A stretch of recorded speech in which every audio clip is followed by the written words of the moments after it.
Bismillahirrahmanirrahim. Assalamualaikum warahmatullahi wabarakatuh. Di sini kami dari kelompok 8 ingin memaparkan materi membangun pengetahuan anak. Kami beranggotakan 5 orang. Yang pertama yaitu saya sendiri, Sari Mulyati. Yang kedua, Ibu Lindawati. Yang ketiga, Nadifa Sabrina. Yang keempat, Mila Nurzazkia. Yang kelima, Rita Nurdianti. Yang pertama akan dijelaskan oleh Rita Nurdianti.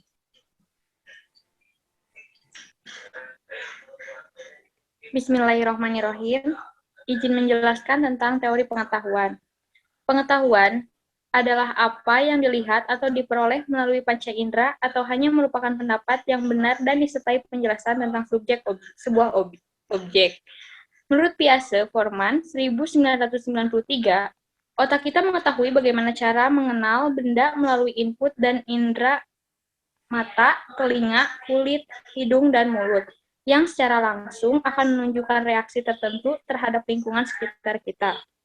Piaget menyatakan bahwa pengetahuan tidak hanya interaksi langsung indera dengan kenyataan, tetapi juga harus ada pemikiran tentang perubahan. Pengetahuan yang berasal dari budaya kita biasanya didapat secara turun-temurun melalui orang-orang yang berada di sekitar kita. Pengetahuan dibangun atas berdasarkan kemampuannya dalam memahami perbedaan berdasarkan persamaan yang tampak. Menurut Piaget, ada 3, membentuk skema, mengembangkan skema, dan mengubah skema.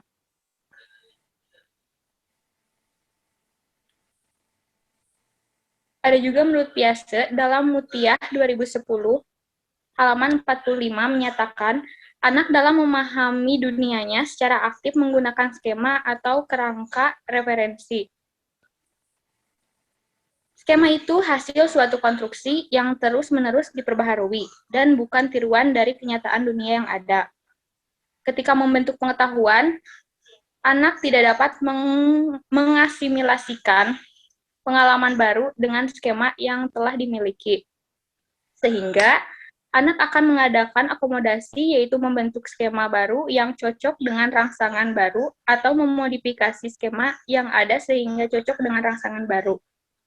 Oleh karena itu, menurut Piaget, proses asimilasi dan akomodasi terus berjalan dalam diri seseorang, sampai pada pengetahuan yang mendekati pada kesimpulan. Sekian, silahkan dilanjutkan.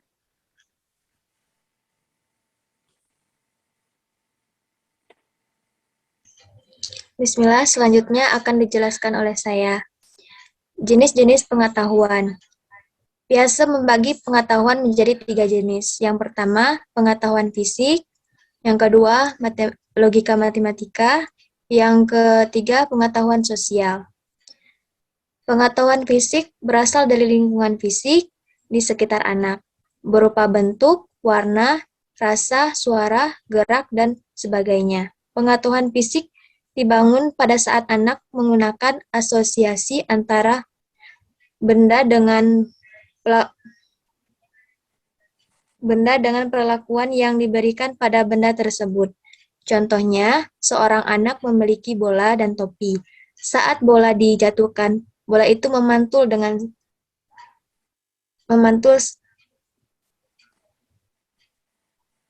Sedangkan saat topi dijatuhkan, topi itu tidak memantul. Dapat disimpulkan bahwa tidak semua benda yang diberikan perlakuan yang sama akan mengeluarkan reaksi yang sama. Yang kedua, logika matematika. Pengetahuan logika matematika ini meliputi membandingkan, mengurutkan, mengelompokkan, menghitung, berpikir dengan menggunakan logika. Pada contoh di atas, seorang anak akan memerlukan pemikiran yang lebih secara logis. Seberapa besar keuntungan yang dibutuhkan untuk menjatuhkan bola agar memantul? Pemikiran logis ini disebut dengan logika matematika. Yang ketiga, pengetahuan sosial. Fungsi pengetahuan sosial itu adalah suatu proses dalam melakukan interaksi dengan orang lain. Menurut Piase, pengetahuan sosial berasal dari budaya di mana anak tinggal. Pengetahuan sosial ini meliputi kosakata, norma, moral, dan bagaimana macam kondisi lingkungan setempat dan menetap yang harus dipelajari oleh anak itu sendiri, lingkungan dan lingkungan sekitar. Contohnya, seorang anak akan menolong temannya yang sedang jatuh karena gurunya selalu mengajarkan untuk saling tolong-menolong. Selanjutnya, yang akan dijelaskan oleh Teh Mila. Baik, terima kasih Teh Sari. Untuk selanjutnya yaitu cara anak membangun pengetahuan. Cara membangun pengetahuan anak ini dapat dilakukan dengan 3 cara. Cara yang pertama yaitu melalui teori peniruan, yang kedua melalui teori konstruktivitas, dan yang ketiga melalui konsep perubahan. Untuk yang pertama yaitu teori peniruan pengetahuan. Teori peniruan pengetahuan ini adalah suatu cara bagi anak untuk mengetahui sesuatu sama seperti layaknya proses memotret, di mana indera yang terlibat ini yaitu indera penglihatan. Untuk mendapatkan sebuah pengetahuan, sebaiknya anak melakukan peniruan terhadap objek yang dilihat dan diamatinya. Sebagai suatu contohnya yaitu, ketika sedang berada di kelas, anak melihat guru minum menggunakan gelas. Dari penglihatan itulah anak meniru perlakuan guru tersebut, dan anak mendapatkan pengetahuan bahwa agar air itu tidak tumpah ketika minum, maka diperlukanlah sebuah gelas sebagai wadah untuk menyimpan air minum tersebut. Untuk cara yang kedua yaitu melalui teori konstruktivitas. Menurut Piase, pengetahuan ini bukan hanya didapatkan melalui peniruan dari lingkungan, tetapi juga lebih kepada mengkonstruksi pemikiran. Kemudian, menurut Widodo, 3 garis besar pandangan konstruktivitas dalam pembelajaran ini. Yang pertama, pengetahuan merupakan hasil konstruksi manusia. Maksudnya, pengetahuan merupakan hasil konstruksi manusia dan bukan sepenuhnya representasi suatu fenomena atau benda. Fenomena atau objek itu memang bersifat objektif, namun observasi dan interpretasi terhadap suatu fenomena atau objek itu terpengaruh oleh subjektivitas pengamat. Yang kedua, pengetahuan merupakan hasil konstruksi sosial. Pengetahuan merupakan hasil konstruksi sosial. Pengetahuan terbentuk dalam suatu konteks sosial tertentu. Oleh karena itu, pengetahuan terpengaruh oleh kekuatan sosial seperti ideologi, agama, politik, kepentingan suatu kelompok, dan sebagainya, di mana pengetahuan itu terbentuk. Dan yang ketiga, pengetahuan bersifat tentatif. Sebagai konstruksi manusia, kebenaran pengetahuan tidaklah mutlak, karena arti tentatif itu sendiri artinya tidak mutlak dan dapat diubah. Nah, dari teori konstruktivitas ini terdapat 2 kunci, yaitu akomodasi dan asimilasi. Kemudian konstruktivitas ini sebagai pendekatan dalam pembelajaran yang menekankan siswa untuk membangun pengetahuannya dan dari pengalaman yang didapatkannya sendiri. Dan cara yang ketiga yaitu konsep perubahan. Menurut Piase, pengetahuan berkembang dengan mempelajari bagaimana objek itu bergerak, berubah posisi dan bentuk, serta bagaimana objek tersebut berubah jika dihubungkan dengan benda yang lainnya. Dalam konsep perubahan ini terdapat dua sub, yaitu tentang penampakan versus kenyataan, kemudian menempatkan benda statis dan diberikan perubahan terhadap benda tersebut. Yang pertama, penampakan versus kenyataan.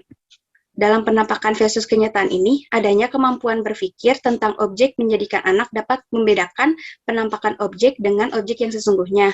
Contohnya, ketika berada di kelas, guru memiliki beberapa jumlah kelereng. Kelereng tersebut ditempatkan dalam 2 tempat yang berbeda. Yang pertama di botol dan yang kedua dibiarkan tergeletak di lantai. Kemudian guru tersebut bertanya kepada anak, jumlah kelereng manakah yang lebih banyak, apakah yang berada di botol atau yang berada di lantai. Kemudian anak itu menjawab yang berada di botol lebih banyak karena dilihat mungkin yang dilihat anak itu yang di dalam botol itu lebih penuh dibandingkan yang di lantai. Nah, kemudian guru tersebut memberikan pengarahan bahwa untuk menghitung jumlah kelereng tersebut, maka harus untuk mengetahui jumlah kelereng itu, maka yang berada di lantai dipindahkan ke botol sehingga ternyata jumlahnya itu sama walaupun berada di tempat yang berbeda. Nah, untuk yang menempatkan benda statis dan diberikan perubahan, contohnya itu misalnya ada seorang anak membawa kue donat ke dalam kelas. Donat itu kan berbentuk lingkaran, tetapi ketika berada di kelas, donat itu tertekan-tekan sehingga bentuknya menjadi oval. Nah, dari situ kan terjadi perubahan bentuk. Yang anak lihat, mungkin awalnya donat itu berukuran besar, tapi ternyata menjadi kecil gitu. Tetapi kenyataannya, luasnya atau mungkin beratnya itu sama sebelum berubah bentuk dan setelah berubah bentuk. Nah, untuk konsep perubahan di TK ini dapat diimplementasikan di TK melalui pertanyaan. Guru dapat menggunakan kata tanya untuk membangun pengetahuan anak dan menghadirkan benda yang tidak dapat diubah atau benda yang dapat diubah. Sekian dari saya. Terima kasih. Selanjutnya akan dijelaskan oleh Ibu Linda. Ya, terima kasih. Selanjutnya mengenai metode-metode yang dapat membangun pengetahuan anak. Salah satu contohnya ada metode praktik langsung. Next. Ya. Melalui kegiatan praktek langsung, anak diharapkan mendapatkan pengalaman melalui interaksi langsung dengan objek. Contohnya, dalam metode sains, anak membuat teh manis. Ketika anak mencelupkan tehnya ke dalam gelas, tadinya warnanya air putih, lalu dicelup-celupkan teh, akan berubah warna. Nah, begitu pula ketika ditambah dengan gula pasir. Gula pasir yang dimasukkan ke dalam teh, air panas, akan larut butiran-butiran gula pasir tersebut. Nah, terjadinya perubahan zat dari teh manis itu, terus gula yang larut, akan membangun pengetahuan anak. Kenapa ya bisa seperti itu? Next, coba metode yang lain. Metode cerita atau dongeng. Melalui kegiatan bercerita atau dongeng, anak akan memperoleh pengetahuan bagaimana cara menyampaikan pesan kepada orang lain, mampu memahami pesan-pesan yang ingin disampaikan. Anak akan belajar mengembangkan kemampuan perbendaharaan katanya. Jadi, ketika metode cerita atau dongeng, anak akan mengetahui alur ceritanya seperti apa. Nanti biasanya akan ada pesan moral yang didapat dari tokoh-tokoh yang sudah diceritakan. Next. Metode tanya-jawab. Pada metode tanya-jawab ini, anak akan membangun pengetahuan melalui pertanyaan-pertanyaan yang diajukan, sehingga anak menjawab dan membuat pertanyaan sesuai dengan informasi yang diperolehnya. Jadi metode tanya-jawab ini biasanya diberikan pertanyaan-pertanyaan yang singkat, jelas. Ada dua arah antara tanya-jawab, jadi ada timbal balik langsung. Misalkan guru bertanya, anak menjawab. Jadi metode tanya-jawab itu langsung, sistemnya langsung, dua arah. Ada timbal balik antara yang bertanya dan yang menjawab. Next. Metode proyek. Metode proyek memberikan kesempatan pada anak untuk melakukan explore pada lingkungan sekitar anak dengan menggunakan lingkungan sebagai proyek. Salah satu contohnya market day, biasanya market day, anak-anak berkelompok untuk membuat sayur atau buah, memakai plastisin atau malam atau Play-Doh. Nah, setiap anak membuat masing-masing berbeda. Setelah hasilnya ada, biasanya akan ada anak yang menjadi kasir. Terjadilah transaksi penjualan. Bagaimana cara menjualnya, bagaimana cara membelinya, sampai nanti dapat kesimpulan gimana dari awal sampai akhir anak tahu prosesnya seperti apa. Next. Metode bermain peran. Metode bermain peran ini mengembangkan keterampilan praktis sehubungan dengan tugas atau kewajiban. Menempatkan diri pada diri orang lain sehingga dapat memahami orang lain secara lebih baik. Mengubah perilaku menjadi lebih baik seperti bagaimana dengan spontan. Jadi contohnya seperti ini. Misalkan hari ini kita bermain peran menjadi seorang dokter. Ada dokter gigi dan pasien. Anak itu mendalami peran sebagai dokter. Dokter gigi itu seperti apa? Pasien yang sakit gigi itu seperti apa? Kemudian ada mungkin dari situ pengetahuan anak akan terjadi, oh kalau yang namanya sakit gigi itu disebabkan karena apa? Harus menggosok gigi itu sehari berapa kali? Dari metode bermain peran yang diperankan oleh dokter dan pasien, maka si anak akan mengetahui pengetahuan yang sudah dilakukan di depan, yang sudah dilakukan oleh dokter dan pasien. Mungkin itu metode-metode membangun pengetahuan anak. Next, mungkin untuk yang lain. Terima kasih.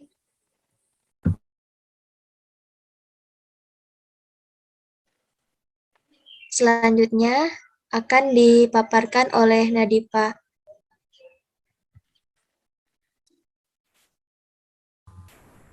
Baik, terima kasih Teh Sari. Di slide terakhir, di sini ada peran guru dalam membangun pengetahuan anak. Guru merupakan tenaga pendidik yang tugas utamanya sudah kita ketahui, sudah sangat jelas, yaitu mengajar serta berupaya dalam pembentukan sumber daya manusia dalam pendidikan. Guru mempunyai peranan yang sangat penting dalam membangun pengetahuan anak. Di sini ada beberapa peran guru dalam membangun pengetahuan anak. Yang pertama yaitu belajar tentang kemampuan-kemampuan baru. Sudah sangat jelas, sudah seharusnya kita sebagai seorang guru harus mencari kemampuan-kemampuan baru, juga mengupgrade kemampuan-kemampuan yang ada pada diri kita yang nantinya diharapkan dapat menjadi bekal